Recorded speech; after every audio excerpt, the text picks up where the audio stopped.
धामू बाजार में ठेले पर सब्जियां बेच रहा होता है। आलू ले लो, प्याज ले लो, टिंडे ले लो, हरी सब्जियां ले लो। आओ आओ भाई, आलू ले लो, प्याज ले लो, टिंडे ले लो। भाई साहब, जरा आधी किलो आलू तो देना। हाँ हाँ बहन जी, ये लीजिए, अभी के अभी तोल देता हूँ। धामू आधी किलो आलू तौल देता है और उस औरत को दे देता है, जिसके बाद वह बाजार में ठेले को यहाँ से वहाँ ले जाकर लोगों को सब्जियां बेचता रहता है। इसी प्रकार उसका रोजमर्रा का खर्चा चल रहा था। शाम होते होते धामू कमाए हुए पैसों में से कुछ दवाइयां खरीदता है और घर को लौटने लगता है। अरे भाई, रात हो गई है, मेरी पत्नी और मेरे बच्चे मेरा इंतजार कर रहे होंगे। धामू जैसे ही घर पहुंचता है, उसकी तीनों काली बेटियां घर में साफ सफाई और खाना बना रही होती हैं। अरे मेरी बच्ची हो, तुम इतनी छोटी सी उम्र में घर के काम क्यों कर रही हो? पिताजी, माँ की तबीयत बिल्कुल भी ठीक नहीं है। सुबह से सिर्फ आपका ही नाम पुकार रही है। हाँ पिताजी, आज उन्हें दवाई लिए हुए पूरे 1 हफ्ता हो गया है। पिताजी, आप पहले माँ के पास चले जाइए। जैसे ही धामू निर्मला के पास जाता है, निर्मला दर्द से करहा रही होती है। देखिए जी, मेरा कुछ नहीं पता कि मैं कब इस दुनिया को छोड़कर चली जाऊं। हमारी 3 बेटियां हैं, अब आपको उनकी जिंदगी बनानी है। मुझसे वादा करो कि आप हमारी तीनों बेटियों की परवरिश अच्छे से करोगे। मैं तुमसे वादा करता हूँ निर्मला, मैं अपनी तीनों बेटियों की परवरिश अच्छे से करूँगा, लेकिन तुम ऐसा कुछ मत कहो, तुम्हें कुछ नहीं होगा। धामू इतना कह ही रहा होता है कि तभी अचानक से निर्मला की आंखें बंद हो जाती हैं, जिसके चलते धामू बहुत फूट फूट कर रोने लगता है।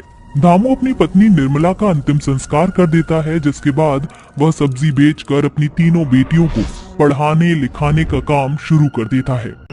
मेरी बेटियों, मैं चाहता हूँ कि तुम अपनी माँ का सपना पूरा करो और पढ़ लिख कर कुछ बनो। मैं तुम्हें किसी काबिल देखना चाहता हूँ। उस दिन के बाद से धामू दिन रात मेहनत करता है और सब्जी बेचने के साथ साथ वह एक फैक्ट्री में काम करना भी शुरू कर देता है।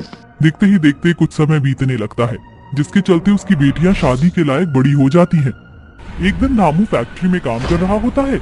जिस मशीन में धामू काम कर रहा था, अचानक से वह मशीन खराब हो जाती है और धामू के दोनों हाथ उस मशीन के अंदर आ जाते हैं, जिसके चलते वह बेचारा अपाहिज हो जाता है। पिताजी, पिताजी, ये क्या हो गया आपके हाथों को? पिताजी, ये सब कैसे हुआ और किसने किया?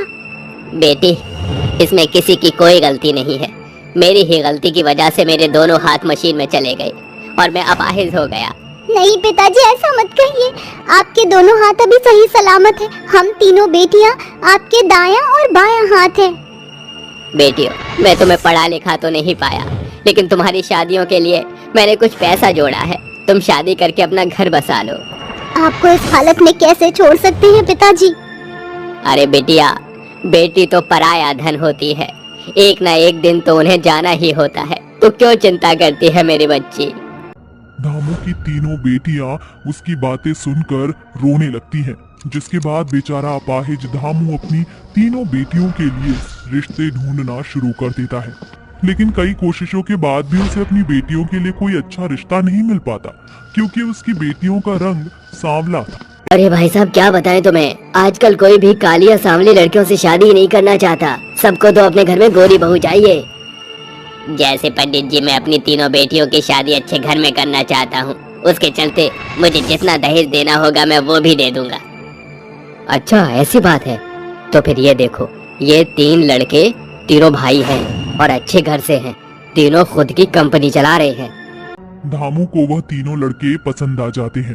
पंडित जी, मुझे रिश्ता मंजूर है। जितनी जल्दी हो सके लड़कों से मेरी तीनों बेटियों की शादी की बातचीत आगे बढ़ाओ। लेकिन याद रहे, दहेज में पूरा 5 तोला सोना और घर का सारा सामान और तीनों दामादों को गाड़ियां देनी होगी। धामू दहेज के लिए तैयार हो जाता है, जिसके बाद वह उन तीनों लड़कों से अपनी तीनों बेटियों की शादी कर देता है। शादी के बाद जब वह तीनों अपने ससुराल में आती हैं, तो घर पर आए हुए मेहमान उन्हें देखकर कहते हैं, अरे जरा देखो तो सही, विमला की बहू कितने सांवले रंगत और काले चेहरे वाली है। हाँ बहन, तुम सही कहती हो। ऊंची दुकान, देखे पकवान। जितने ये अमीर हैं उतनी ही इनकी बहू काली है। तभी वहाँ विमला आ जाती है। मैं बहुत देर से सोच रही थी कि पूरी पार्टी में ऐसे लोग कहाँ चले गए जो अपने मनोरंजन के लिए लोगों का मजाक उड़ाते हैं। देखा, मैंने तुम्हें ढूंढ लिया। तो मेरी बहुओं का मजाक उड़ाकर तुम्हें कैसा लगा? हमने तो वही कहा जो सच है। अच्छा, ऐसी बात है तो फिर तुम काली क्यों हो? अरे काला होना कोई पाप नहीं है, ये तो ऊपर वाले ने ही दो रंग बनाए हैं और मुझे तो मेरी बहू बहुत सुंदर लगती है। विमला की बात के आगे कोई कुछ नहीं कह पाता। वहीं विमला की तीनों बहू ये सब सुनकर बहुत खुश होती हैं। लेकिन शादी के बाद सभी फंक्शन के बाद विमला अपनी बहुओं से कहती है, देखो, इस घर की कुछ कायदे और कानून हैं। हमारे घर की बहू बाहर नहीं जाती, जो चाहिए उसे इस घर में ही मिल जाएगा। बाकी के नियम धीरे धीरे सीख जाओगी। ये कहकर वो वहाँ से चली जाती है। अरे, मुझे तो लगा था कि हमारी सास बहुत अच्छी हैं, लेकिन ये तो बहुत सख्त हैं। लेकिन हम तीनों को अपनी माँ का और अपने पिता का सपना भी तो पूरा करना है, और उसके लिए हमें पढ़ाई के साथ साथ बाहर भी जाना होगा। ये सब कैसे होगा? तीनों बहनों को अपनी माँ का सपना पूरा करना था, जिसके चलते वो अपने ही घर में छुप छुप कर पढ़ाई शुरू कर देती हैं। जब रात के समय घर के सभी सदस्य सो जाते हैं, तब तीनों बहनें अपनी किताब निकाल कर पढ़ाई शुरू कर देती हैं। देखते ही देखते वह तीनों बहनें पढ़ाई करके कुछ न कुछ बन जाती हैं। निशा डॉक्टर की पढ़ाई पूरी कर लेती है, आयशा वकील की और राधा कलेक्टर की, जिसके बाद वह तीनों अपने पिता के पास जाती हैं। पिताजी, देखो, मैं वकील बन गई और मैं कलेक्टर बन गई। देखो पिताजी, मैं भी डॉक्टर बन गई। आपका सपना हम तीनों बहनों ने पूरा कर दिया। आज तो सच में तुम तीनों ने मिलकर मेरा नाम रोशन कर दिया। तुम्हारी माँ यह देखकर बहुत खुश हुई होगी। तभी वहाँ अचानक से विमला अपनी कुछ बिगड़ैल सहेलियों को लेकर पहुँच जाती है, जिसे देखकर निशा, आयशा और राधा तीनों बहुत डर जाती हैं। माफ कर दीजिए माँ जी, हम अपने पिताजी का सपना पूरा करना चाहते थे, इसलिए हमने पढ़ाई की। अरे बहू, तुम क्यों माफी मांग रही हो? माफी मांगने के लिए तो मैं इन्हें लेकर आई हूँ। ये वही औरतें हैं जिन्होंने ये कहा था कि मेरी सावली बहू किसी लायक और किसी काबिल नहीं। तो देख लिया तुम सबने कि रंग और रूप कुछ मायने नहीं रखता। असल जिंदगी में इंसान की समझदारी और उसकी अच्छाई ही मायने रखती है। हाँ विमला, तुम सही कहती हो। हमें माफ कर दो। हमें तुम्हारी बहुओं के बारे में ऐसा नहीं कहना चाहिए था।